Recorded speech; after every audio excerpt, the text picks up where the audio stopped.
Imaginez un amour si pur qu'il défie toutes les frontières. Mais parfois, même les plus belles histoires d'amour se terminent par une tragédie inimaginable. En 1994, au Pendjab, une rencontre fortuite entre Mitu et une jeune femme captivante nommée Jassi a déclenché une romance qui allait traverser les continents et se heurter au destin lui-même. Des rencontres secrètes et un mariage interdit à des trahisons choquantes et à une tragédie déchirante. Bienvenue dans Enquête criminelle française. Aujourd'hui, nous nous plongeons dans une histoire d'amour, de tromperie et de quête incessante de justice. C'était en décembre 1994, dans la ville de Jagrons, située dans le district de Ludhiana au Pendjab. Le district de Ludhiana est réputé pour son industrie textile florissante. Un jeune homme nommé Sukhwinder Singh Sidhu venait de terminer un match de kabaddi et attendait devant un stand de pousse-pousse pour retourner dans son village. Il était accompagné d'amis venus le soutenir et lui remonter le moral pendant le match. Au Pendjab, à cette époque, les pousse-pousse, comme ceux que vous voyez sur votre écran, étaient courants. Pendant qu'ils attendaient, le pousse-pousse n'était pas encore arrivé, alors Sukhwinder et ses amis passèrent leur temps à plaisanter et à discuter. Pendant ce temps, Sukhwinder et ses amis ont repéré 3 femmes marchant de l'autre côté de la route vers le stand de pousse-pousse. À mesure que les femmes se rapprochaient, elles se rendirent compte que 2 d'entre elles étaient plus âgée, et que la 3e était une jeune femme d'une beauté saisissante. Finalement, les 3 femmes atteignirent le stand de pousse-pousse et attendirent aux côtés de Sukhwinder et de ses amis. Lorsque le pousse-pousse est arrivé, tout le monde est monté à bord. La belle jeune femme s'assit à l'arrière, tandis que Sukhwinder se tenait derrière le pousse-pousse. Tout au long du voyage, il a remarqué qu'elle le regardait à plusieurs reprises, ce que ses amis ont également observé. Malgré cela, Sukhwinder n'a pas eu l'occasion de lui parler. En arrivant dans son village, elle débarqua avec sa famille et leurs regards se croisèrent pour la première fois alors qu'elle se retournait vers lui. Plus tard, alors que Sukhwinder était occupé à d'autres tâches lépides à la maison, il entendit soudain la voix d'une fille appelant à l'aide. Alors que Sukhwinder sort de la maison, il remarque la même fille qu'il a vue dans le pousse-pousse ce matin-là, celle qui lui avait souri avant de partir. Sukhwinder s'approche de la jeune fille, arrivée en scooter avec son amie de chez elle. Il la salue d'un « bonjour » amical. Il tente alors de démarrer le scooter, mais n'y parvient pas intentionnellement. Sukhwinder demande son nom à la fille et se présente. Le nom de la fille est Jaswinder Kaur, mais elle porte le surnom de Jassi. Le surnom de Sukhwinder Singh est Mitu. À partir de ce moment, nous appellerons Sukhwinder Mitu et Jaswinder Jassi tout au long de la vidéo. Mitu dit alors à Jassi qu'il veut lui parler, ce qui laisse Jassi perplexe, car elle ne comprend pas très bien ce que Mitu essaie de dire. Au lieu de cela, l'ami de Jassi qui l'accompagnait traduit les mots de Mitu en anglais pour Jassi. L'ami parle alors en anglais, mais Mitu ne comprend pas. Alors l'ami de Jassi traduit également pour Mitu. Jassi dit alors à Mitu qu'ils se retrouveront dans le village de Jagrons le lendemain. Ce village n'est en réalité qu'à 15 à 20 minutes de la maison de Mitu. Le lendemain, Mitu se prépare et se dirige vers Jagrons. Au bout d'un moment, Jassi arrive. Ils discutent un peu et au cours de leur conversation, Jassi mentionne qu'elle vit avec sa famille au Canada et qu'elle visite la maison de ses grands-parents maternels en Inde pour les vacances d'hiver. Elle explique que les 2 femmes avec lesquelles elle se trouvait la veille sont sa mère, Malkiat Kaur Sidhu, et sa tante, qui est l'épouse de son oncle maternel. Ce jour-là, Jassi et Mitu ont une brève conversation avant de se rendre chez eux, respectifs. Cependant, à partir de ce jour, ils se réunissent régulièrement. Au fil du temps, Mitu se rend compte que la maison des grands-parents maternels de Jassi est la plus riche du village voisin. Un fait que Mitu savait déjà. Quelques jours plus tard, alors que Mitu avait seulement terminé ses études secondaires, Jassi avait obtenu un diplôme d'une université prestigieuse au Canada. En règle générale, toute la famille de Jassi, y compris ses parents, vivait au Canada, où ils dirigeaient leur entreprise ensemble. Cependant, la véritable autorité au sein de la famille appartenait à l'oncle de Jassi, Serjet Singh, le frère aîné de sa mère. Serjet Singh prenait toutes les décisions importantes concernant la famille et leur entreprise. Mitu commença à craindre qu'une fois que Jassi aurait découvert son manque de statut, elle se détournerait de lui. Cependant, Mitu ne savait pas que Jassi l'aimait pour son âme, pas pour son statut.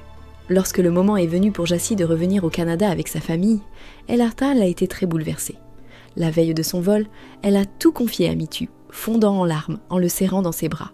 Malgré les efforts de Mitu pour la rassurer, Jassi a finalement déchiré son passeport et a dit à sa famille qu'elle l'avait perdu. Bien que sa famille l'ait réprimandé pour cela, ils lui ont quand même arrangé un nouveau passeport. Peu de temps après, le reste de la famille de Jassi est parti pour le Canada. En seulement 15 à 20 jours, le passeport de Jassy était prêt et elle devait retourner au Canada. De retour au Canada, Jassy et Mitu ont maintenu leur amour vivant en échangeant des lettres et en communiquant secrètement pendant plus de 4 ans. Leur lien se renforçait chaque jour qui passait. Nous étions maintenant en 1999. En 1999, la famille de Jassy est retournée en Inde. Cependant, cette fois, ce n'était pas seulement pour des vacances. Ils étaient en là pour organiser le mariage de Jassy. La famille lui avait trouvé un partenaire idéal, le fils d'un propriétaire d'un village voisin. Il ne restait plus que quelques formalités à accomplir. Au sein de la grande famille de Jassy, il y avait une tante, dont elle était particulièrement proche. Jassy pouvait se confier à sa tante sur n'importe quoi. Lorsque Jassy s'est sentie piégée sans issue, elle a révélé son amour pour Mitu à sa tante et a dit qu'elle ne pouvait pas vivre sans lui. Comprenant la gravité de la situation, Jassy, Mitu et sa tante ont élaboré un plan. Ils ont décidé que si Jassy et Mitu se mariaient discrètement, sa famille devrait éventuellement accepter Mitu après coup.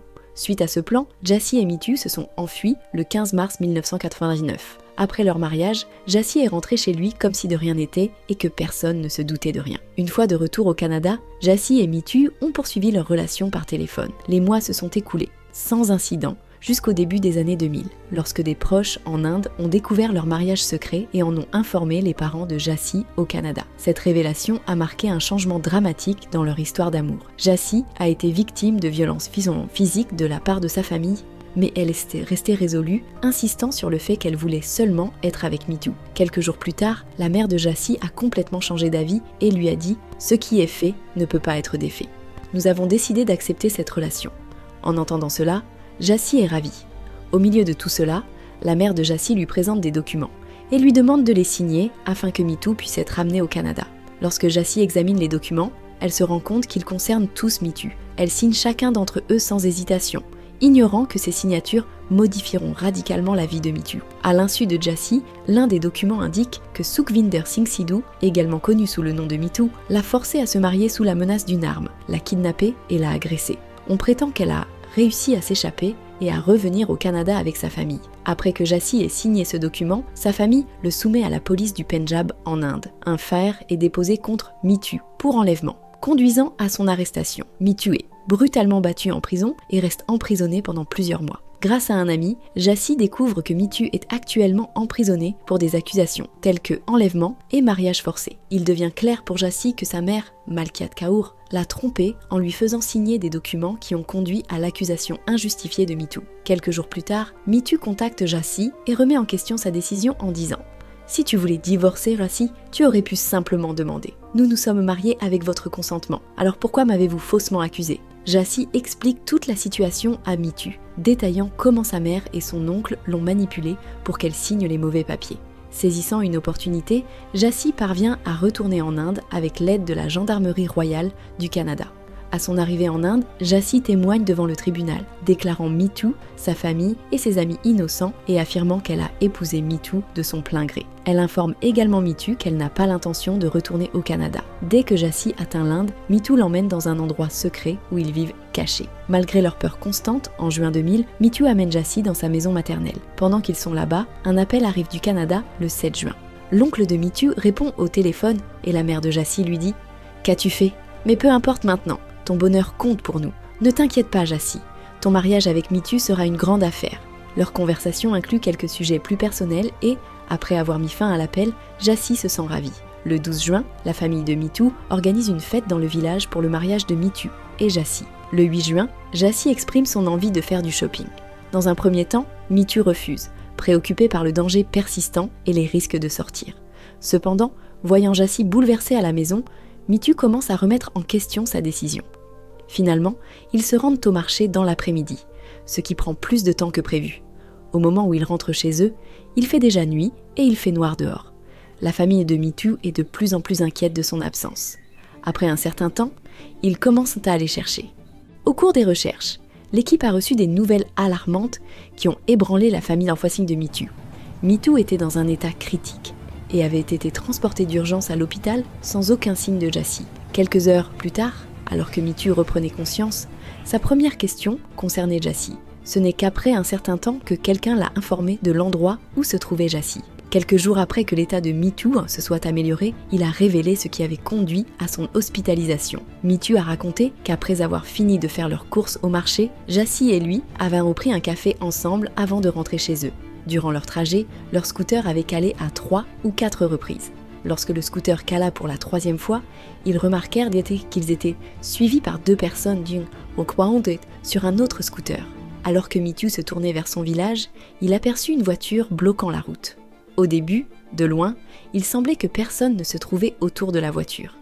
Alors qu'il s'approchait de la voiture, un groupe de 5 ou 6 hommes est soudainement apparu et a bloqué son scooter. L'un d'eux a même lancé une attaque.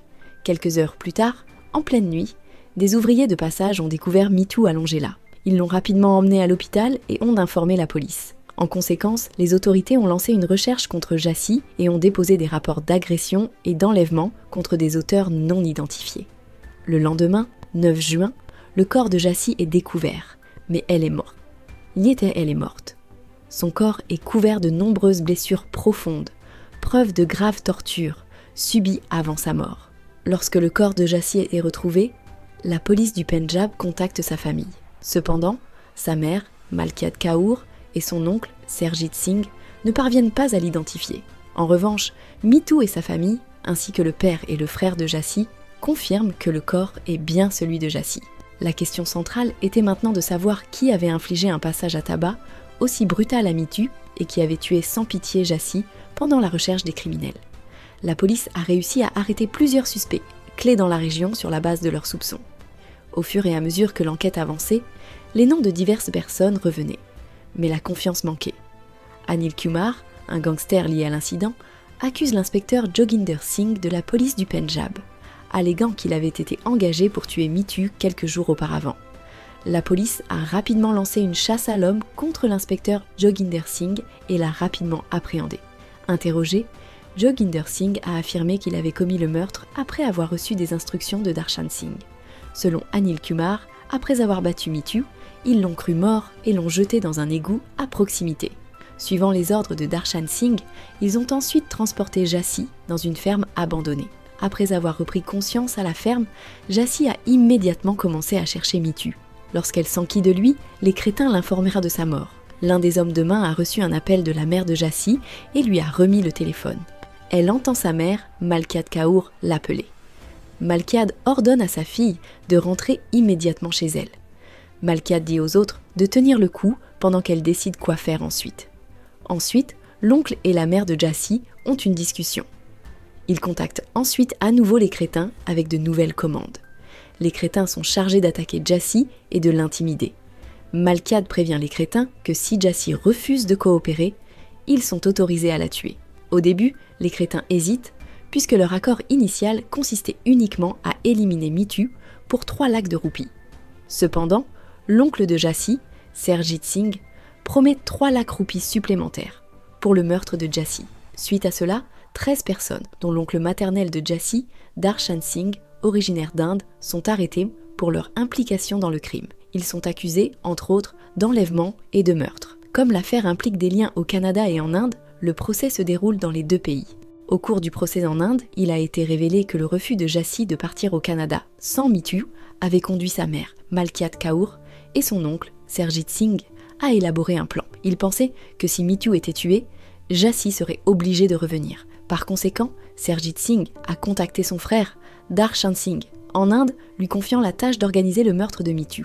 Le 21 octobre 2005, après un procès approfondi, le tribunal de Sangru a condamné 11 des 12 accusés. Parmi les personnes reconnues coupables figuraient l'oncle maternel de Jassy, Darshan Singh, l'inspecteur de police Joginder Singh et le tueur à gages Anil Vermad. Cependant, au fil du temps, ces personnes condamnées ont fait appel de la décision du tribunal inférieur devant la haute cour du Pendjab et de l'Haryana, où la plupart des accusés ont été libérés sous caution au fil du temps. Avant d'explorer l'évolution des tribunaux canadiens, revenons sur la situation. MeToo, grièvement blessé lors de l'attaque, a passé une période prolongée à l'hôpital. Au cours de son hospitalisation, les derniers rites de Jassy ont eu lieu. Une fois que MeToo s'est rétabli et est rentré chez lui, il a fait face à une série de 7 poursuites judiciaires intentées contre lui en succession rapide. MeToo a été accusé de possession illégale d'armes et de trafic de drogue, tandis que la pression de la police et des proches de Jassy s'est intensifiée pour le persuader de retirer sa déclaration et de classer l'affaire. Malgré ses efforts, MeToo est resté déterminé et a poursuivi son affaire. Les frères de MeToo ont également été confrontés à diverses accusations, toutes orchestrées par l'oncle de Jassy, Serjit Singh. Dans une tentative de changer la position de MeToo, la famille de Jassy lui a offert Rs 10 millions et un terrain de premier choix de 14 acres. Néanmoins, MeToo était resté ferme, car il croyait que la mère de Jassy, Malkat Kaur, et son oncle, Serjit Singh, qui étaient les principaux suspects, résidaient au Canada. La police du Pendjab a demandé leur extradition du Canada et le procès a également commencé là-bas. Le 6 janvier 2012, les autorités de Maple Ridge au Canada ont arrêté Malkat Kaur et Serjit Singh pour complot contre Jassy et avoir organisé son meurtre. La Cour suprême du Canada a statué le 8 septembre 2017. Le tribunal a ordonné que Malkat Kaur et Serjit Singh soient extradés vers l'Inde pour y faire face aux accusations. Cependant, durant cette période, les accusés ont déposé un recours en révision contre la décision du tribunal, ce qui a temporairement retardé leur retour de quelques mois. Le 11 décembre 2018, la Cour suprême du Canada a rejeté leur demande de révision, scellant ainsi la décision de leur extradition vers l'Inde. Une fois les procédures judiciaires terminées, les deux individus ont été renvoyés en Inde par les autorités canadiennes. Ils ont ensuite été déférés au tribunal le 25 janvier 2019. Par la suite, ils ont été transférés à la prison de Portola. Et le procès a commencé devant le tribunal de Sangrur. Examinons maintenant l'état actuel de l'affaire. Bien que la mère de Jassy et son oncle, Serjit Singh, soient libérés sous caution, l'affaire reste en cours devant le tribunal de Sangrur. Bien que plus de 23 ans se soient écoulés depuis le meurtre de Jassy, justice n'a toujours pas été rendue. MeToo, cependant, reste déterminé à ce que justice soit faite pour Jassy et ne s'est pas encore marié.